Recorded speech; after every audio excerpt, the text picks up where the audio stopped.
Agora, a gente fica falando muito sobre a importância da higiene, especialmente a higiene das mãos, né? A importância da gente lavar as mãos, lavar bem. Os médicos dizem, lave bem entre os dedos, né? Lava aqui, na parte dos braços também, enfim. Mas pra gente entender, porque às vezes a nossa mão tá suja e a gente nem sabe, né? Em alguma coisa que eu toquei, eu não vi se aquela coisa que eu toquei, por exemplo, eu tava com o celular na mão, eu tava tocando aqui na mesinha aqui do cenário, tem as câmeras, tem as coisas que a gente toca aqui que a gente não percebe, a gente não vê se tá sujo ou não. Mas vamos dar uma olhada nesse vídeo que mostra um pouco de como a gente consegue identificar as sujeiras do nosso cotidiano, especialmente no nosso transporte público. A gente pediu para o produtor George Carvalho, que é aqui da TV Clube, no caminho dele para casa, mostrar para a gente alguma forma de que a gente possa visualizar essa sujeira. Dá só uma olhada no que ele descobriu para a gente. Você tem visto nos telejornais da TV Clube que as autoridades públicas têm adotado uma série de medidas no combate à Covid-19. Nós mostramos também recomendações de especialistas da área de saúde para evitar o contágio pelo novo coronavírus.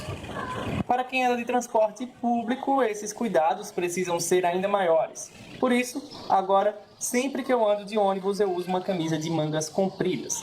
Dessas que muitas pessoas utilizam para ir à praia ou à piscina, porque elas protegem contra os raios de sol. Nos últimos dias, eu também tenho utilizado luvas de borracha. E olha só o estado de sujeira em que elas chegam, principalmente nas pontas dos dedos.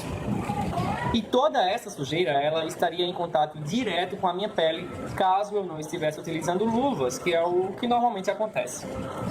Por isso, é muito importante que todos lavem bem as mãos para evitar que essa sujeira, incluindo micro-organismos que a gente não vê, como vírus, fungos, bactérias, eles possam contaminar a nossa casa.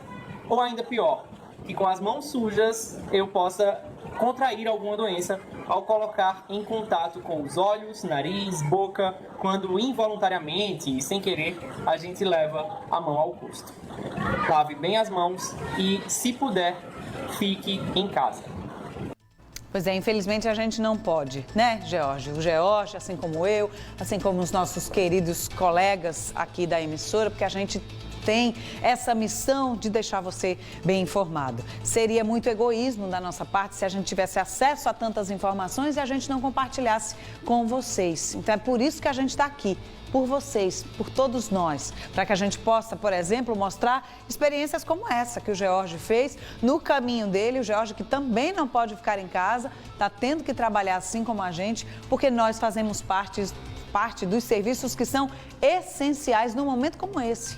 A informação precisa, segura, confiável e de qualidade é algo muito valioso em tempos como esse, que a gente tem tantas dúvidas, que a gente tem tantos medos, mas que a gente precisa estar junto, bem informado, bem consciente da necessidade do que deve ser feito nesse momento ou não. Queria agradecer ao empenho do George, né, que no caminho dele de casa aqui para o trabalho fez esse vídeo para mostrar para a gente. E veja só, né, se ele não tivesse com a luva, ele usa a luva e percebeu no dia a dia, poxa, ó minha luva como é que tá, imagina na minha mão, ou seja, é assim que chega a contaminação. Isso faz a gente entender um pouco, né, de como o coronavírus, e não só ele, mas outros vírus também, acabam ganhando espaço no nosso corpo.